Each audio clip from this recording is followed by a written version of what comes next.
ఐదేళ్ల పాలనలో వైసీపీ చేసిన విధ్వంసాన్ని ప్రజలు ఇంకా మర్చిపోలేదని మంత్రి కొల్లు రవీంద్ర అన్నారు. ప్రజాధనాన్ని దుర్వినియోగం చేసిందెవరో ప్రజలందరికీ తెలుసన్నారు. ప్రజల ఆరోగ్యాన్ని కూడా గత వైసీపీ ప్రభుత్వం పట్టించుకోలేదన్నారు. సీఎం చంద్రబాబుపై వైసీపీ నేతలు అనవసర విమర్శలు మానుకోవాలన్నారు.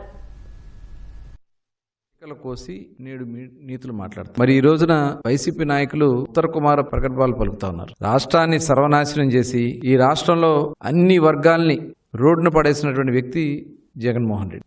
నిన్న ఒక స్వయం ప్రకటిత మేధావి, వాళ్ళని మేధావులా ఊహించుకుంటా ఉన్నారు.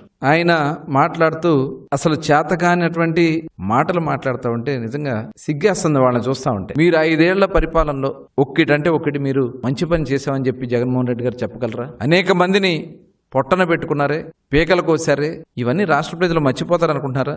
ప్రశ్నిస్తే కేసులు, ఎదురుదాడులు, నిలదీస్తే నరికివేతలు. 5 ఏళ్లు మీ పరిపాలనలో అల్లకొల్లాలోనూ ఈ రాష్ట్ర ప్రజలు అల్లాడిపోయారే. బయటకు వచ్చి స్వేచ్ఛగా ఒక మాట చెప్పుకోలేనటువంటి పరిస్థితులు మీరు కల్పించారే. మాస్కులు అడిగిన పాపానికి డాక్టర్ సుధాకర్ని పిచ్చోని చేసి చంపేశారే.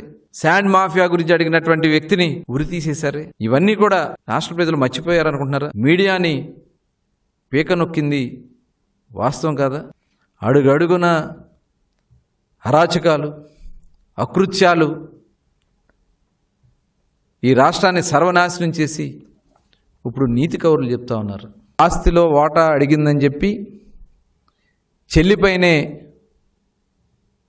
మరి వ్యక్తిత్వ హననానికి వాళ్ళ సభ్యులతో మాట్లాడించినటువంటి విధానం చూస్తే నిజంగా ఒక అన్న అని చెప్పుకోవడానికి కూడా, అన్నలంటే ఎలా ఉంటారా అని చెప్పుకోవడానికి కూడా చాలా సిగ్గు అనిపిస్తుంది.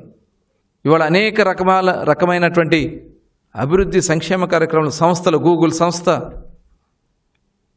అలాగే ఆర్సెలర్ మిట్టల్ స్టీల్ ప్లాంట్, మొన్ననే నూతనంగా రాయల్ ఎన్ఫీల్డ్, ఇలాంటి అనేక సంస్థలు ఈ రాష్ట్రానికి వస్తూ ఉంటే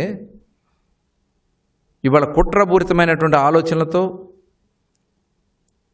అసలు వాళ్ళు చేసినటువంటి దోపిడీలన్నీ కూడా ఇవాళ ప్రజలకి పూర్తిగా అర్థమైపోతూ ఉంటే ఇంకా ఈ ప్రభుత్వం మీద, ఈ రాష్ట్ర ప్రజల మీద బురద జల్లాలని చేస్తున్నటువంటి ఈ ప్రయత్నానికి ఎట్టి పరిస్థితుల్లో ప్రజలు గమనిస్తున్నారని, ఖచ్చితంగా ప్రజలు కూటమితోనే ఉంటారని చెప్పి మరొకసారి తెలియజేసుకుంటూ ఇలాంటి వ్యక్తుల్ని తరిమి కొట్టాలని చెప్పి రాష్ట్ర ప్రజలను కోరుతా ఉన్నాను.